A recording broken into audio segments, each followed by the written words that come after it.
Hello, good morning everyone. Good morning video के साथ मैं हूँ राजा कुमार और ये आपका डेली करंट अफेयर सीरीज है। और आज हम बात करेंगे 7 अगस्त के जितने भी करंट अफेयर्स हैं उनके बारे में। दोस्तों, इस वीडियो को फेसबुक पेज पर भी शाम 6 बजे लाइव किया जाएगा, ठीक है। तो चलिए शुरुआत करते हैं आज का करंट अफेयर। Let's start.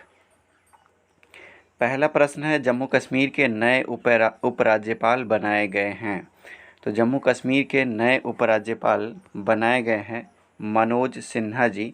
दरअसल गिरीश चंद्र मुर्मू जी ने इस्तीफ़ा दे दिया है और उनके इस्तीफ़ा के बाद भारत के राष्ट्रपति रामनाथ कोविंद ने मनोज सिन्हा को नया लेफ्टिनेंट गवर्नर बनाया है जम्मू कश्मीर का। और आप जानते हैं कि धारा 370 जो है उसे हटाई गई। उसकी पहली वर्षगांठ के दिन ही गिरीश चंद्र मुर्मू जी ने इस्तीफ़ा दे दिया है। दरअसल वे सीएजी बनेंगे और आप जानते हैं कि 31 अक्टूबर 2019 को 19 का जो जम्मू कश्मीर पुनर्गठन अधिनियम के तहत 31 अक्टूबर 2019 को जम्मू कश्मीर को यूटी का दर्जा दे दिया गया, ठीक है। मनोज सिन्हा जी इससे पहले भारत के राज्य रेल मंत्री रह चुके हैं और ये गाजीपुर संसदीय क्षेत्र से चुनाव लड़ते हैं। चलिए, 3 बार वहाँ से प्रतिनिधित्व भी कर चुके हैं। दूसरे प्रश्न का रुख करते हैं। सेबी के अध्यक्ष अजय त्यागी का कार्यकाल कितने समय के लिए बढ़ा दिया गया है? तो सेबी के अध्यक्ष अजय त्यागी का कार्यकाल 18 माह के लिए बढ़ा दिया गया है। यानी कि अब इनका जो कार्यकाल है वो 1 सितंबर 2020 से 28 फरवरी 2022 तक चलेगा, ठीक है। आप जानते हैं कि सेबी के अध्यक्ष अजय त्यागी थे, तो इनका कार्यकाल ख़त्म हो रहा था तो फिर से बढ़ा दिया गया है और यह कैबिनेट ने फैसला लिया है। इनकी नियुक्ति 2017 में 3 साल के लिए किया गया था और वो कार्यकाल ख़त्म हो रहा था। इससे पहले भी 6 महीने के लिए इनका कार्यकाल बढ़ाया गया था, तो अब फिर से 18 माह के लिए बढ़ा दिया गया है। चलिए, तीसरे प्रश्न का रुख करते हैं। शहीद महेंद्र कर्मा तेंदुपत्ता संघर्ष सुरक्षा अभियान की शुरुआत किस राज्य सरकार ने की है? दरअसल ये जो तेंदुपत्ता है दोस्तों, ये बीड़ी बनाने में इसका उपयोग होता है। बीड़ी में ये इस पत्ते को लपेटा जाता है, ठीक है। तो इसकी शुरुआत जो है वो छत्तीसगढ़ सरकार ने की है और इसके तहत जो भी व्यक्ति इस योजना से जुड़ेंगे और उनकी अगर सामान्य डेथ होती है और उनकी आयु अगर 50 वर्ष से अधिक नहीं हो परिवार के मुखिया की, तो 2 लाख की आर्थिक मदद दी जाएगी। और छत्तीसगढ़ की बात आई है तो इसके सीएम हैं भूपेश बघेल जो कि कांग्रेस से हैं और अनसुईया उइके हैं यहाँ के गवर्नर। चलिए, चौथे प्रश्न का रुख करते हैं। Raw A history of Indians covert operation के लेखक कौन है? एक पुस्तक है raw A history of Indians covert operation. इसके लेखक हैं यतीश यादव। कौन है दोस्तों? इसके लेखक हैं यतीश यादव। चलिए, रॉ की बात आई है तो रॉ के संस्थापक कौन है? तो रॉ के संस्थापक हैं रामेश्वर नाथ काउ। रामेश्वर नाथ काउ, ठीक है। इसकी स्थापना कब हुई? तो इसकी स्थापना हुई 21 सितंबर 1968 को। दरअसल भारत चीन 1962 के युद्ध और भारत पाकिस्तान 1965 के बाद इस तरह के इंटेलिजेंस एजेंसी यानी कि इस तरह के विंग की आवश्यकता हुई। रॉ का फुल फॉर्म है रिसर्च एनालिसिस विंग। तो इसकी स्थापना 21 सितंबर 1968 को हुई। 21 सितंबर 1968 को इसकी स्थापना हुई। इसका हेड क्वार्टर कहाँ है? तो इसका हेड क्वार्टर है नई दिल्ली और अभी वर्तमान में रॉ के प्रमुख हैं सामंत गोयल। चलिए, पांचवें प्रश्न का रुख करते हैं। हाल ही में किस राज्य के पूर्व राज्यपाल राम प्रधान का निधन हो गया? तो ये राम प्रधान पूर्व राज्यपाल थे अरुणाचल प्रदेश के। अब चलिए राम प्रधान जी के बारे में जानते हैं। तो इन्होंने असम समझौता और मिजोरम शांति समझौते पर हस्ताक्षर कराने में अहम भूमिका निभाई थी और राजीव गांधी के सरकार में यह केंद्रीय गृह सचिव भी रहे थे। 1987 में इन्हें पद्म भूषण से सम्मानित किया गया था? जी हाँ, भारत का तीसरा सर्वोच्च सम्मान पद्म भूषण से सम्मानित कब किया गया था? 1987 में। चलिए छठे प्रश्न का रुख करते हैं। छठा प्रश्न है हमारा, शिवाजी राव पाटिल का निधन हो गया, वे पूर्व मुख्यमंत्री थे। तो शिवाजी राव पाटिल जो हैं वो महाराष्ट्र के पूर्व मुख्यमंत्री थे, इनका निधन हो गया और ये कांग्रेस के वरिष्ठ नेता थे। इन्होंने जून 1985 से मार्च 1986 तक महाराष्ट्र की कमान संभाली थी और मेडिकल कॉलेज में घोटालों के आरोप में इन्हें इस्तीफा देना पड़ा था। सातवें प्रश्न का रुख करते हैं। हिरोशिमा डे है, तो हिरोशिमा डे ऑब्जर्व किया जाता है 6 अगस्त को। जी हाँ, 6 अगस्त को हिरोशिमा डे। दरअसल 6 अगस्त 1945 को हिरोशिमा के जापान के हिरोशिमा के एनोला शहर पर अमेरिका ने परमाणु बम गिराए थे और इस परमाणु बम का नाम था लिटिल बॉय। उस समय जो है द्वितीय विश्व युद्ध चल रहा था 1939 से 45। तो लिटिल बॉय नामक परमाणु बम अमेरिका के द्वारा गिराया गया था। चलिए आपसे ये प्रश्न पूछा जा सकता है कि किस विमान से? तो यूएस का जो विमान था उसका नाम था B-29 बॉम्बर एयरक्राफ्ट।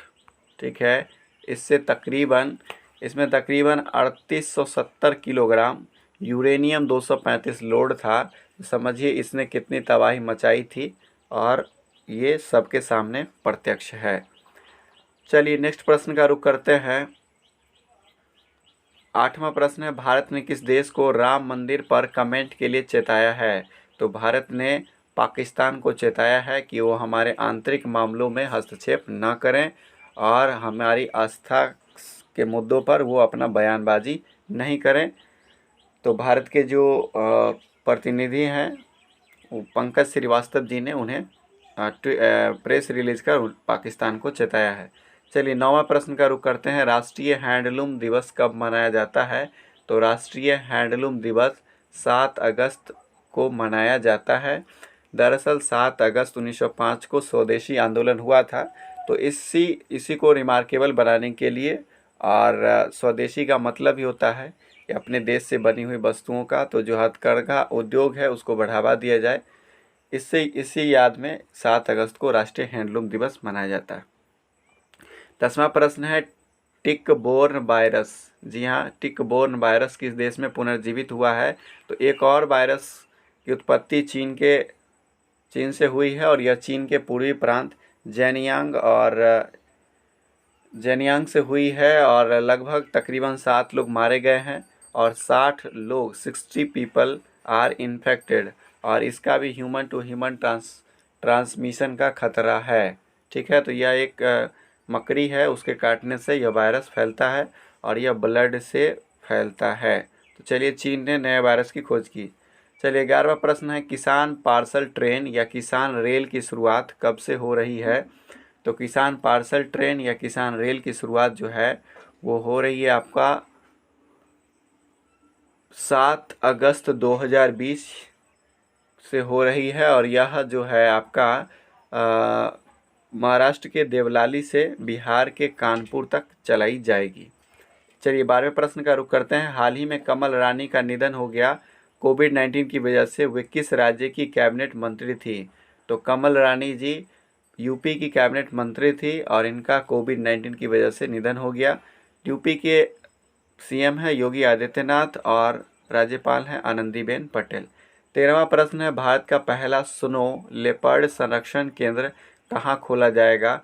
तो भारत का पहला स्नो लेपर्ड संरक्षण केंद्र उत्तरकाशी में खोला जाएगा।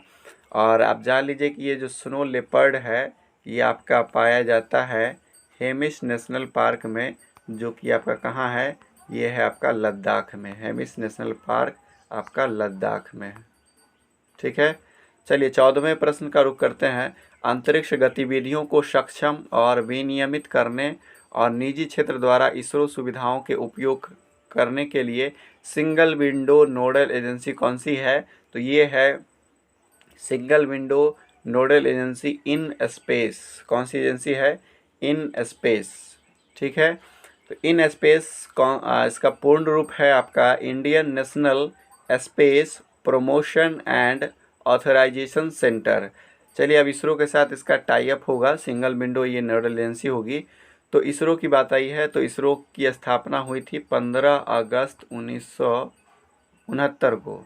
ठीक है, इसरो की स्थापना 15 अगस्त 1969 को हुई और वर्तमान में इसरो के चीफ हैं के सिवान और इसका मुख्यालय है आपका बेंगलुरु में। चलिए 15वें प्रश्न का रुख करते हैं। अंतर्राष्ट्रीय वित्तीय सेवा केंद्र प्राधिकरण international financial service authority IFSA,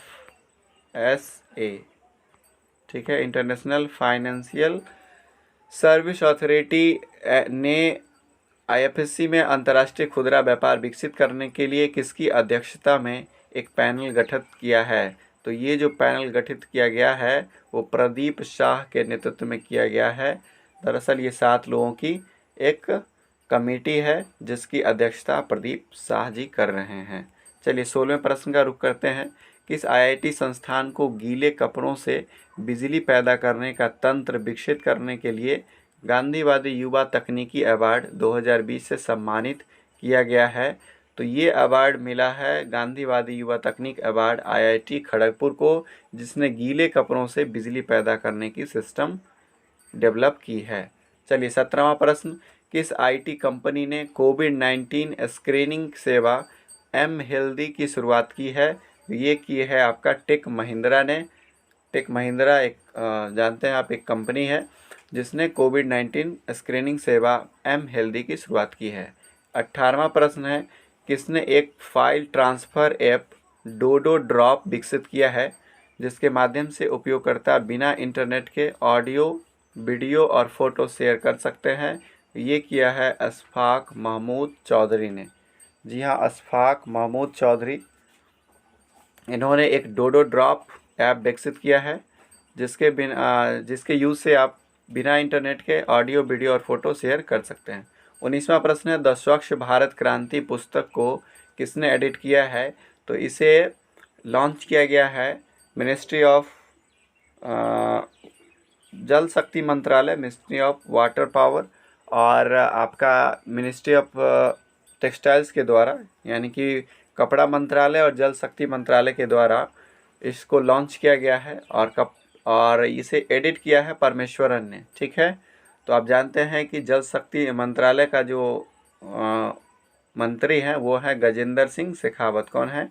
Gajendra Singh Shekhawat और स्मृति ईरानी है कपड़ा मंत्री। चलिए 20वां प्रश्न। IIM धौला कुआं कहाँ बनेगा? तो Indian institute of management Dhaula कुआं, जो कि सिरमौर डिस्ट्रिक्ट में बनेगा, ये आपका हिमाचल प्रदेश के सिरमौर डिस्ट्रिक्ट में बनेगा। इसकी आधारशिला रखी गई है और अभी जो MHRD मिनिस्टर हैं वो कौन है? रमेश पोखरियाल निशंक साहब हैं, उन्होंने इसकी आधारशिला रखी है। तो ये था आपका 7 अगस्त का महत्वपूर्ण करंट अफेयर्स। आपको ये सीरीज़ कैसा लग रहा है कमेंट करके ज़रूर बताएं। And once again good morning to all of you. आपको अगर ये वीडियो पसंद आए तो लाइक करें और चैनल को सब्सक्राइब ज़रूर कर लें। साथ ही साथ बेल आइकन को भी दबा दें ताकि सारे नोटिफिकेशंस आपको मिल जाएं। और आप हमारे फेसबुक पेज और टेलीग्राम चैनल से भी जुड़ सकते हैं, वहाँ भी ढेर सारे लेसन्स डले हुए हैं। धन्यवाद।